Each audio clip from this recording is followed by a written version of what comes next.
Marty,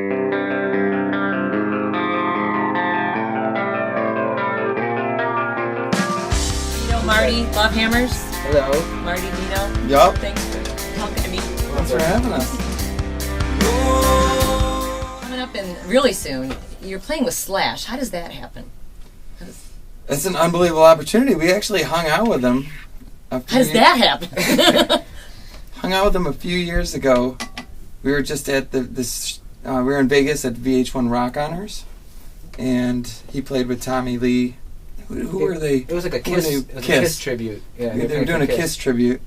And then afterwards, we were managed by Doc McGee, and he's like, "Oh, you should meet, Tommy was on a Rockstar version, and you were on one, you guys should meet." So he kind of introduced us, and then the band, and we all kind of hung out at the House of Blues. And then Tommy's like, "Let's all go to Tao." Tao, yeah. So he was with Slash, and we're like, "Man, he asked us to go out with him. Like, this is badass." That's awesome. So we're acting all cool. And then, eventually we had one more person. Billy couldn't go. So we had this guy, Jeremy, step in who, was having a blast. And he's totally down with those tunes. Is he still crazy? Because I remember the story that when Robert Downey Jr. was a big addict, he had a huge problem. He actually said, "I knew it was time to get help when Slash told me I had a problem." Maybe. Slash was really chill. I remember Slash was text fighting with his wife a lot. And I remember I didn't text like conversations back and forth with people at that point in time. Yeah. It's just, and he was really involved in like this texting argument, and then finally he broke out of it, and it was like finally he was there, and hanging with us, and it was just so crazy to be at Tao, and there's a line of like 1,500 people, and just be part of that crew walking through where everybody would just look. Like everybody it was like a big wave. Is like you're walking along, and then people would see, and then taps on the shoulder, and all these people just staring. So you got Tommy Lee and Slash, and then you got other people like from the Cult, Billy Duffy. Oh my God! And you got those actors were next to us. Matt Sorum, and and then you go to a table, and then there's Jamie Presley hanging out at the table, like, "Can I hang out with you guys?" And me and Dino are like, "Sure, no problem." And it was just I remember to go to the bathroom, and they're like escorting me. I'm like, why do I need it? No, they're like, they're gonna probably think you're in one of these bands, so they'll better take you. Cause then you're like, then don't escort me. I'm like, why? I've never gotten escorted to the bathroom before. Why? I can do it myself. I can hold it myself. Wow. They're like, no, you don't understand. They think that you're Motley Crue or Guns N' Roses or something. So years later now, we know a lot of people that work with Slash, and we've crossed paths with so many different people, and then.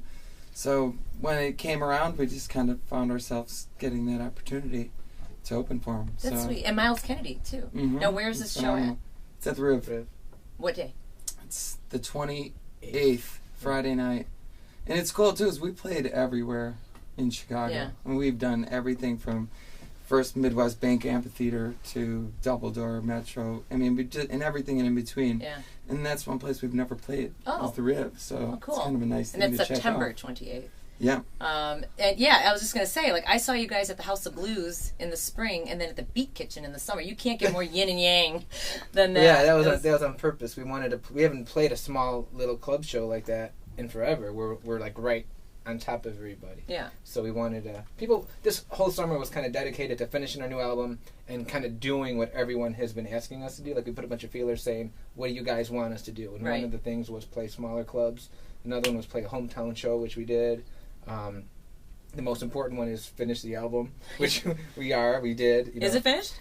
Yeah, it's about 98% done. That's pretty good. We just got a couple edits. I mean, it's all recorded. We just have a couple edits we need to finish, but yeah, it is. It's done. So, and you guys are doing a unique thing to get your album out there, which I like, because the whole record industry has changed obviously in the last decade, even the last 5 years.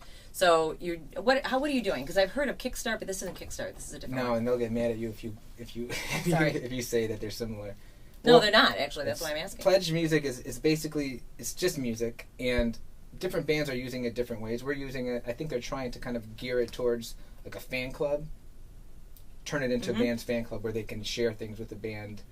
The band can share things with their fans and kind of keep them up to date as to what they're doing in different projects and just kind of post exclusive things. So it's very flexible. It's still not 100% done yet. No one really knows what it is yet. But the bands that I talk to and bands like us, are using it as a fan club, and we're using it as a pre-sale, and we're using all the money that we get from the pre-sale to help launch the record. But for us, it's something. I mean, we've been doing this since 2001, pre-selling our records, and it just is easier when there's someone else helping you out, dealing with you, and it takes it to the next level. And it's an enhanced pre-sale where we have different packages and things like that. Well, so I like it. I mean, I like all this cool stuff you can get, from laminates to even a Skype conversation. Yeah, it's, I want to get the album. Like, there's an LP you're going to put out. Like, there's different rates, that you do. And they work with you to kind of figure all that stuff out. So it's a great company, and I think it's really going to kind of take off, and a lot of indie bands are going to go that route. The problem is the bigger corporations are not partnering with them, so I'm just weary that it might turn into more of a corporate model versus the independent model. Well, right now it's independent. So everyone's trying to jump on top. All right, so your new album, what's it called? Set Fire. Set Fire. Ooh, I can see the Watch out! What's the first single? I think the first single will be Drugs. It's a song called Drugs. Again, I have a vision. That's going to be one great video. It's a really cool song. It's one of those songs that we did, and when we write a song and then you record a song, sometimes they just take on a life of their own, and it's just so much energy, and kind of like years ago we did with Straight as an Arrow. It was a good song when it was written. It was a great song after it was recorded. Just something was captured. And the same thing happened with Drugs, is like there's a great story in there. It's not anything that you would assume by the title. And the performance on it is just, there's so much energy on it. It's like there's no way to not, we've had different people listen to it, people from labels and things like that to friends of ours, and that's the one song that nobody can categorize like where it really fits on the record. It is just kind of the focal point of it. All right, are you going to let me preview a song in Cara's basement? You promised. Sure. You promised. That one? Whatever song you want. Is that the one? You just described it. I'd like to hear it. Okay, you got it. Thank you.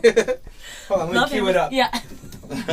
do the intro to the song. Do the ramp up. There are parties and there are parties. The first three. This is the first song off our new record. Okay, Cheap Trick. No, they said album. Album. You're right. You are right. Awesome. All right. Lovehammers, Drugs. Cara's basement. Thank you.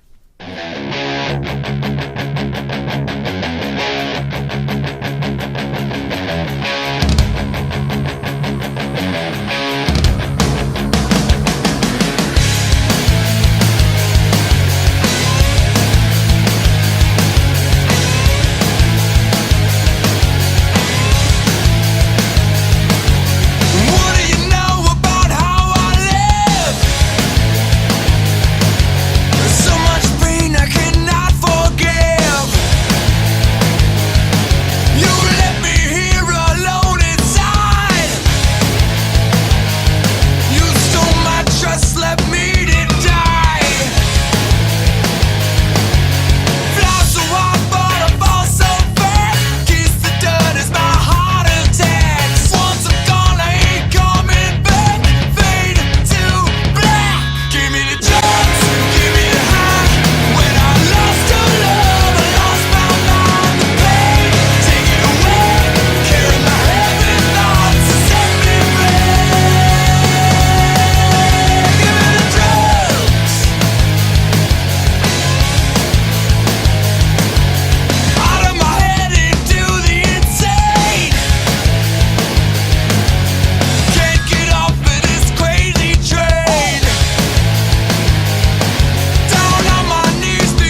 laughing for funny. I doubt it. Thanks. God. Laugh like this.